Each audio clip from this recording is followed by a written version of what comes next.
Negligence law is based on the moral attitude of a society and the behavior of the people, which is subject to change over time with the accumulation of education, cultural exchange, and historical development. With that, we are to evaluate whether the law of tort, the part of the English common law, which has developed incrementally since Roman times, still serves a relevant purpose today.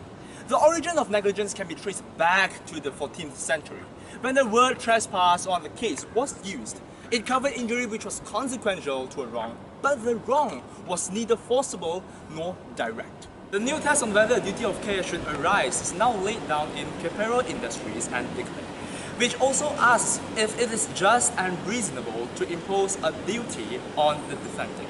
Generally, when justice and reasonableness are being specifically referred to, it is because the case meets the requirements of forcibility and proximity. But the court believes that there is a sound public policy reason for denying the claim.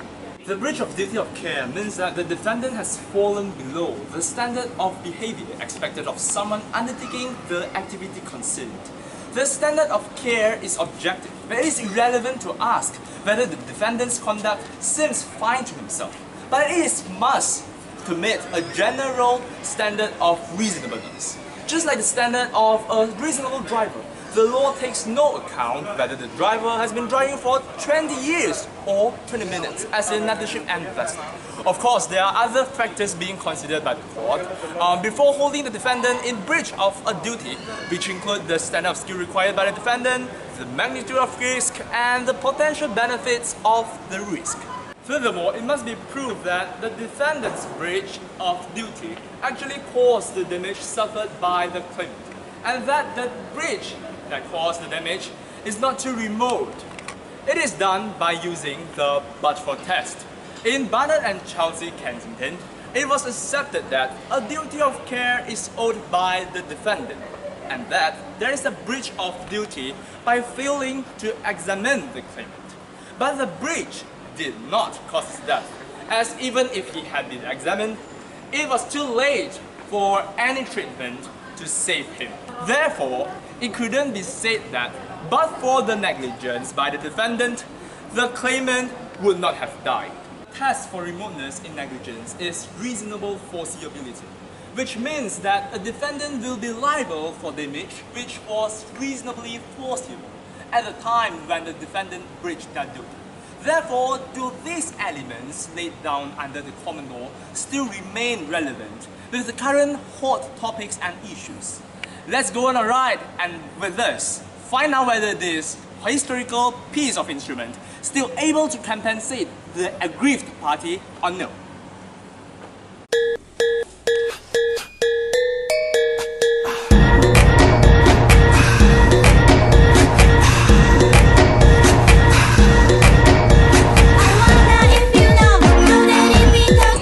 Wow, new passenger!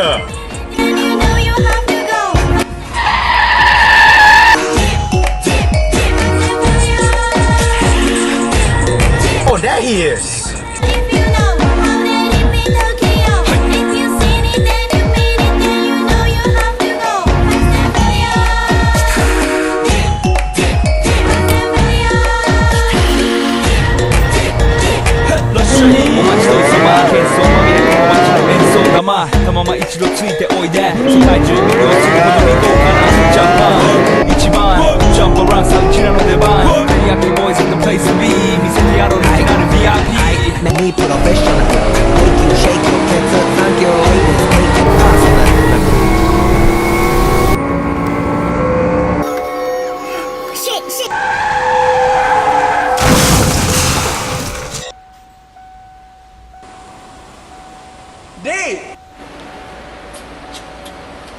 Oh my god, such a bad accident.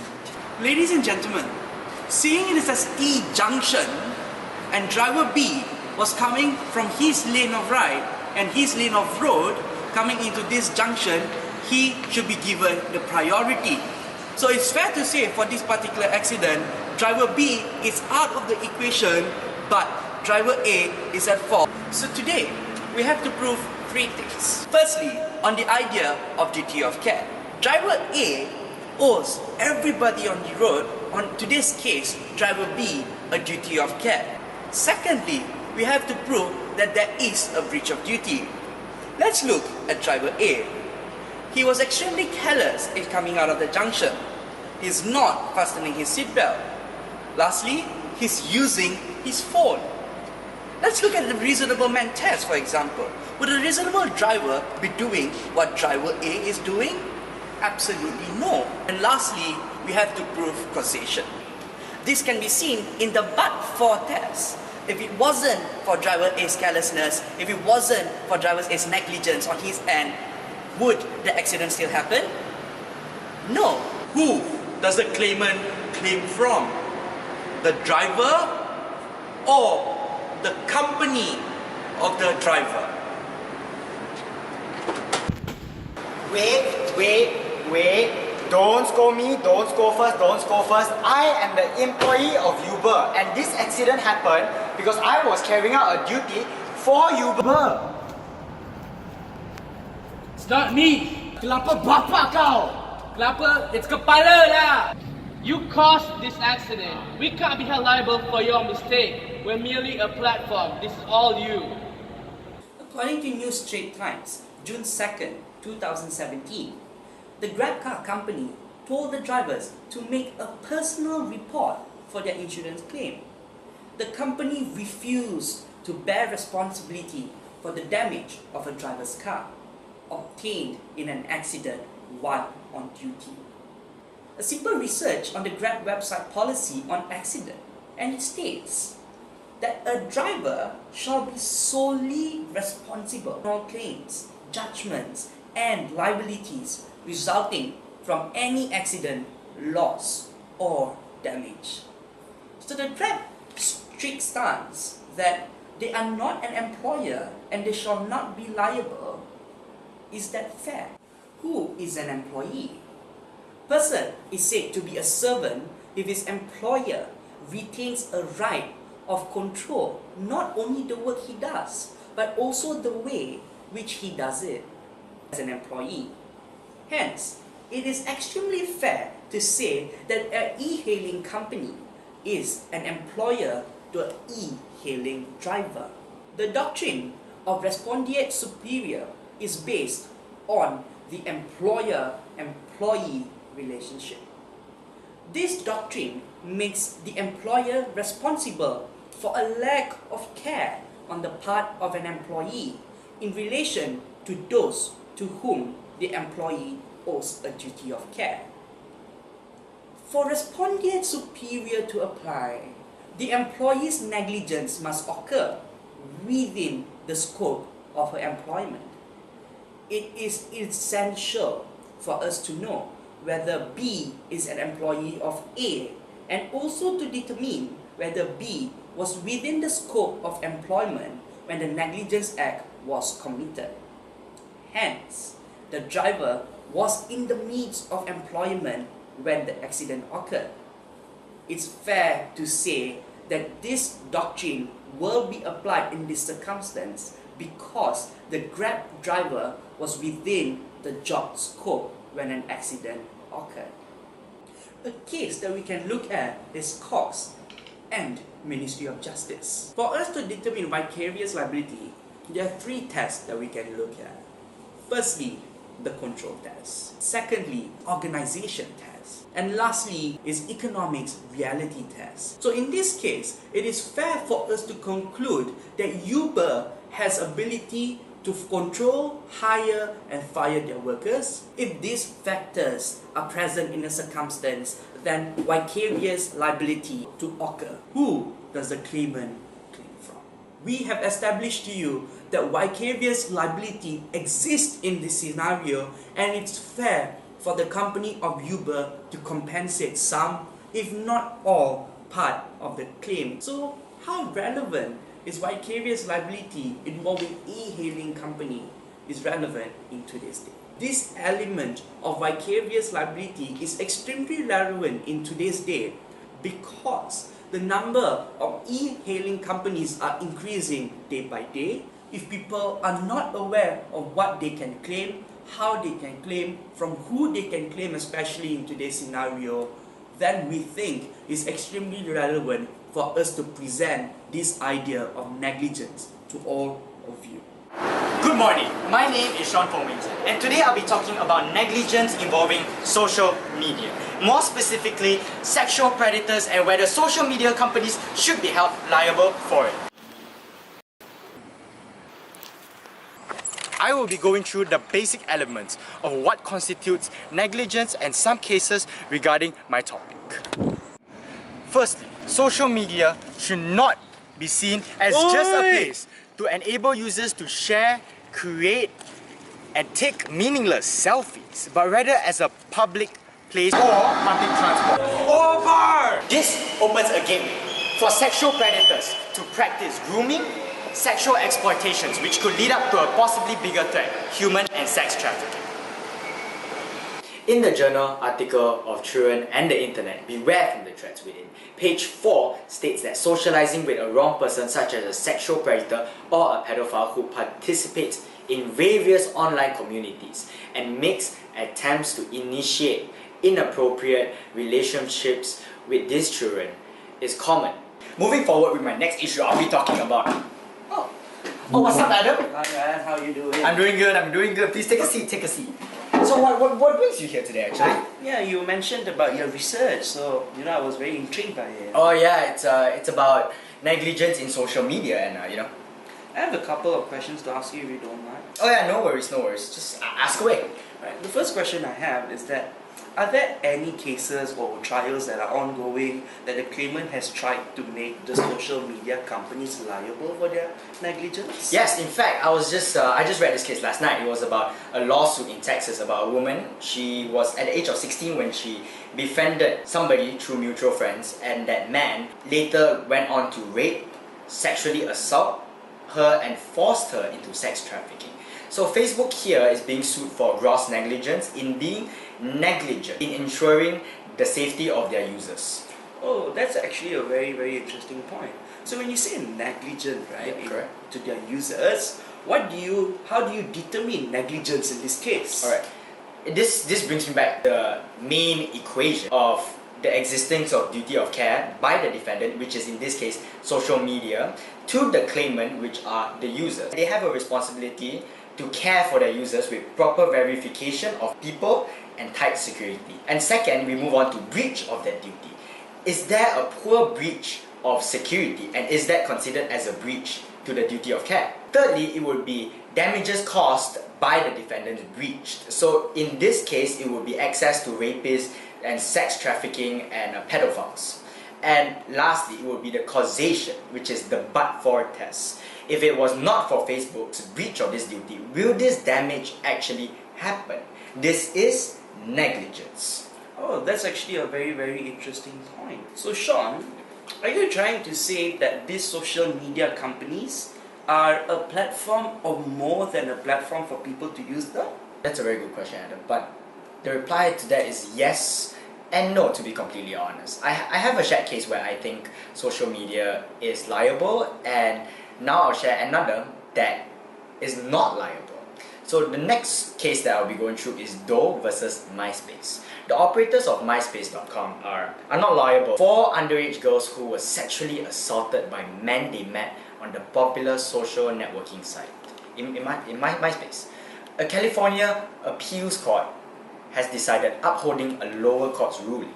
According to the lawsuit, the 4 girls were lured from their homes via MySpace by men in their 20s who sexually assaulted them. MySpace was not held liable as the speaker of communications between the victims and their assailants under the Communications Decency Act 47, USC subsection 230, the panel said.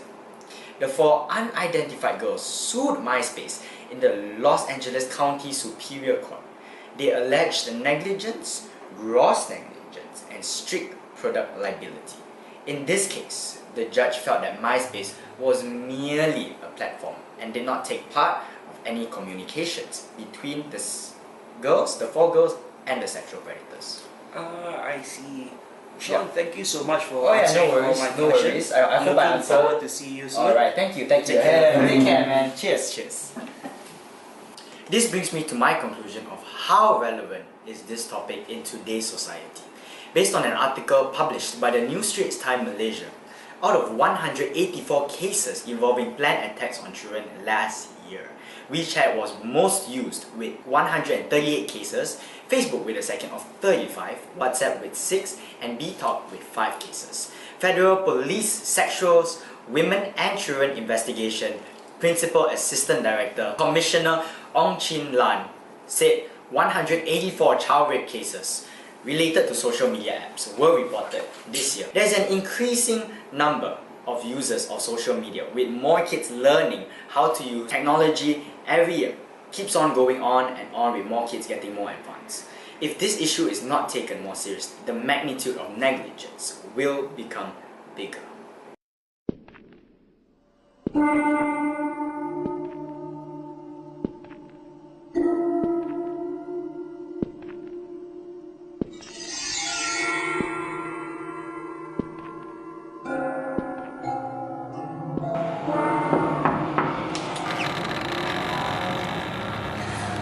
What's the password? Pull out game.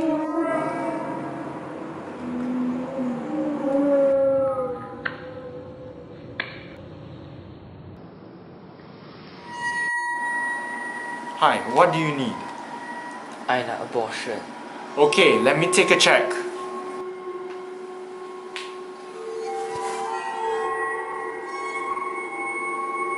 Whoa, looks like we got a messy situation.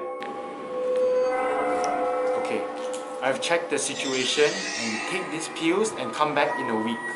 Bang, I nak sekarang. Cepat. Okay, that might be risky, but I can try. Boleh?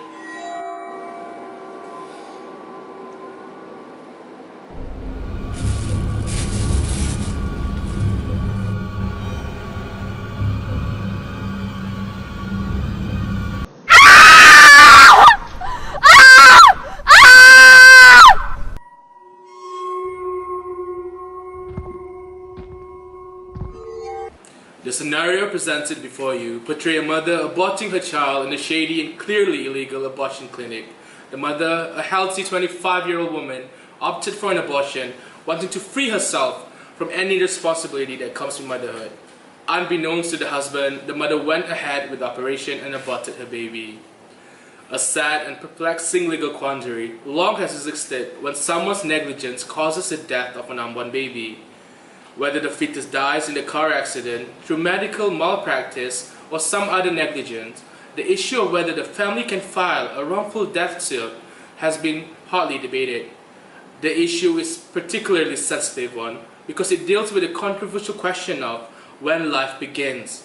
Since wrongful death claims only apply to persons, the question is whether a fetus falls as a person. As a general rule, abortion is illegal in Malaysia, and both parties, the mother and the provider of the service, can be charged according to the penal code. Exception to this is for the medical cause in which a registered doctor formed in good faith that the continuance of the pregnancy would involve risk to the life of the pregnant woman or injury to the mental or physical health of the pregnant woman greater than if the pregnancy were terminated. Apart from this cause, it remains illegal. According to an article published in the New Law Journal, Over the Limit, a fetus only obtains a legal identity at its birth. In the duration of the formation of the embryo to its pending birth, there are very few statutes in place that clearly depicts the law surrounding them. In S. v. St. George NHS Trust in 1998, it was held a fetus has interests which are protected by the law. Following 2004, in Goh v. France, a fetus is not directly protected by the European Convention on Human Rights. Continuing onwards, we will now dive into duty of care, specifically duty of care owed to fetuses, or in layman terms, unborn babies. Those who advocate new fetal rights are vigorously opposed by those who believe that any such rights would infringe upon the fundamental rights of pregnant women and in the bargain do more to harm than to prevent injury to the unborn. Albeit unclear, There exist laws within both the English legal system and Malaysia that are in place to ensure an unborn child is given a sufficient, granted not adequate, chance at life. However, there is a dire need for the Parliament in both nations to further amend the aforementioned statutes to put the lives of the unborn on the same pedestal that we are placed on. Blurred lines and ambiguous words leave room for connections and creative judgment, yes, but it also voids this life of their rights.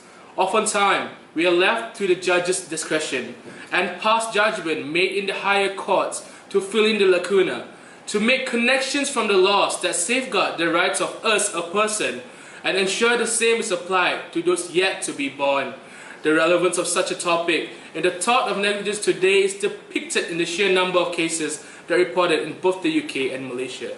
In summary, it appears that the fetus is recognized to have interests in English law, but it is not equivalent to a person. As such, when a person's interests conflict with those of the fetus, it is reasonable to assume the interests of the person will be upheld. As it is not a person, it does not have a direct right to life. Even if it were a person, and under the English law it is not, the interests of the mother could still reasonably be taken to have precedence. This is Amir Shauqi. Thank you.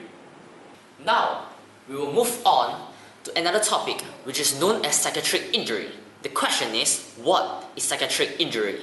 Firstly, psychiatric injury is also known as nervous shock, and it is an psychiatric illness suffered by one party due to the negligence by another party. There will be two categories of victim, which is known as primary and secondary victim. The distinction between primary and secondary victim is that those who are involved in accidents are primary victims, and those who only suffer from what they see and hear are secondary victim, as stated by Lord Lloyd in Page v. Smith. In order to claim for psychiatric injury, the victim has to prove three elements, which are forcibility, proximity, and immediate aftermath, which are established in Alcock v. Chief Constable of Yorkshire.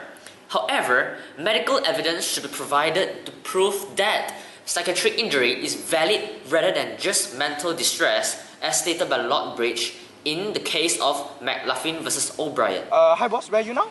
Okay. I'm at the construction site now. I'll be there in about two minutes. Oh God, that hurts so bad. No, I need to bring this. I need to bring this to my boss. I want nobody but you. I want nobody but you.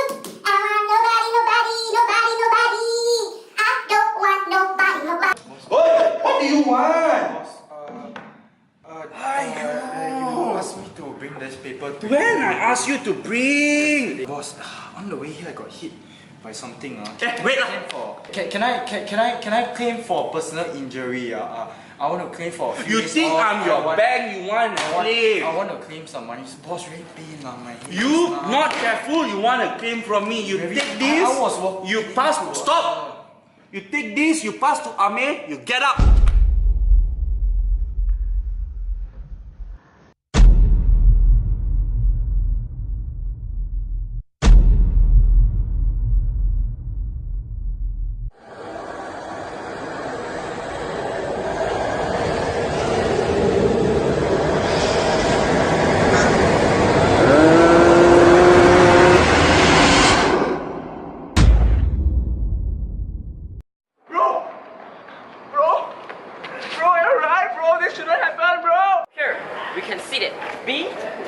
Brother who share a direct relationship to him, and B actually suffered post-traumatic stress disorder after seeing his brother commit suicide. The question is, can B claim as primary victim? Oh my God! Hey, are you alive? Can you help him? Can you help him? Yo, Please! he's dead. There's no helping him. Help him! Please! Here, C is just a normal person who passed by but actually tried to save A. Can he be established as a rescuer?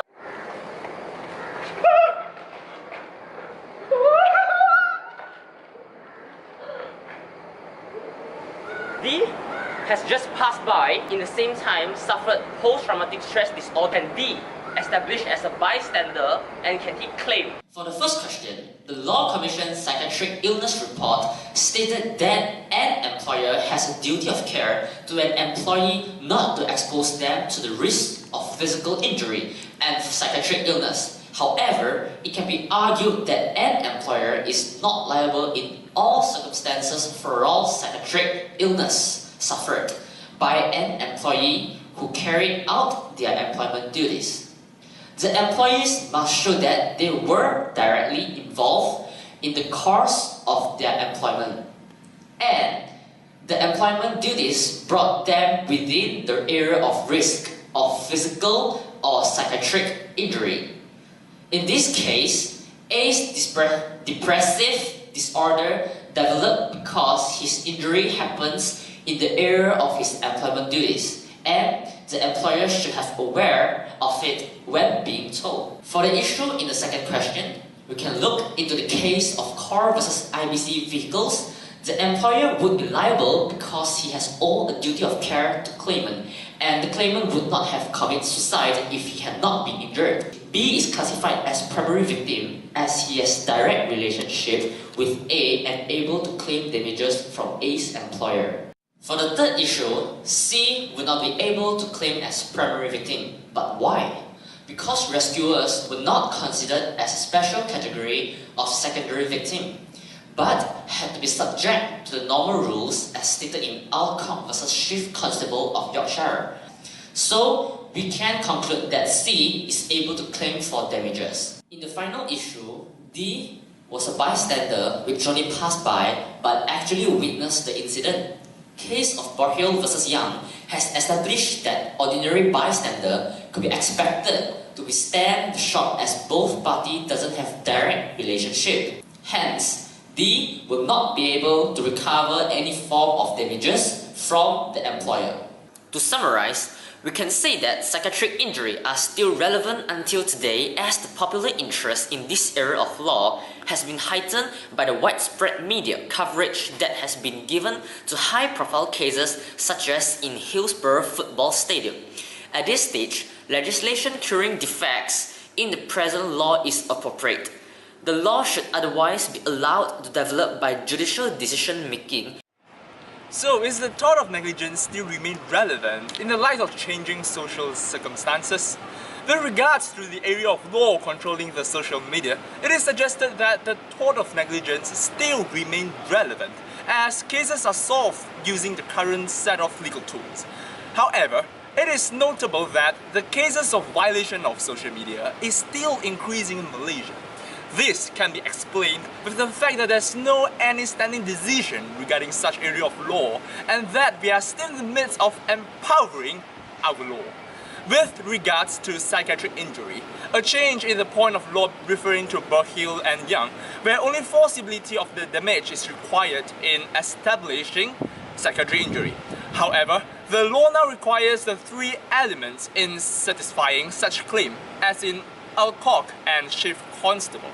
It sufficiently satisfies the primary aim of the law of tort, which is compensating the aggrieved parties with compensations. Then it is also relevant to conclude that the Malaysian position of law equally protects the mother and her fetus. However, the UK point of law prioritizes the mother during the pregnancy. It is suggested that we are not in a position to conclude which country of law stands more superior than the other, because the locality, culture and educational development of the people have to be taken into consideration. Furthermore, the stance of UK in the subject of disputes arising between e-hailing company and the passenger is that there is no employer-employee relationship established between them. However, in Malaysia, there is no decision made regarding this point of law yet. But if we stretch out the interpretation of the laws, there should be an employer and employee relationship established between them.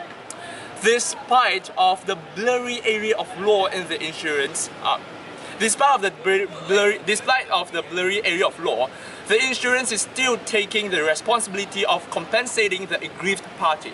As a whole, a fine conclusion can be drawn of which the tort of negligence still remains relevant by being able to remedy the injured party and act as a deterrent to other people subsequently. Right now, I would like to thank all of my teammates and of course our beloved lecturers who is watching this video. Big shout out to Alex Wen Wei, who is in secondary injury. Yeah. And no major in the social media being presented by the Shaun Foong. Yeah, and of course, Amir, who has presented the abortion. Last but not least. Yeah, last but not least. And the boss. who has presented the e-hailing company area blog. Thank you guys, thank you.